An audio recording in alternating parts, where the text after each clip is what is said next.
ನಮ್ಮನ್ನು ಕಾಡುತಿಹ ಕಷ್ಟವು ನಷ್ಟ ಭೀತಿ ಸಂತಾಪ ವಿಘ್ನಗಳ ನಂಜನು ನುಂಗಿ ನೀನು ಕಾಪಾಡು ತಂದೆ ಶರಣಾಗತ ಪಾರಿಜಾತ ಶ್ರೀಶಂಕರ ಶುಭಕರ ಬೆಳಗಾಯಿತೇಳು.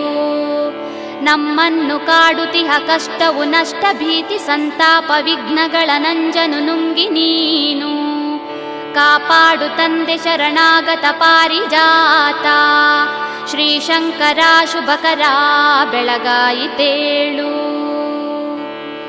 ನಿನ್ನನ್ನು ನಂಬಿರುವ ದಾಸರ ನೋಡಲೆಂದು ನಿನ್ನನ್ನು ಪೂಜಿಸುವ ಭಕ್ತರ ರಕ್ಷೆಗೆಂದು ನಿನ್ನನ್ನು ಬೇಡುತಿಹ ದೀನರ ಕಾಯಲೆಂದು ಗೌರೀಶ ಭಕ್ತ ವರದ ಬೆಳಗಾಯಿತೇಳು. ಈ ನಿನ್ನ ದೇಗುಲದ ಬಾಗಿಲ ಮುಂದೆ ನಿಂತು ಕಣ್ಣಾರೆ ನಿನ್ನ ಶುಭದ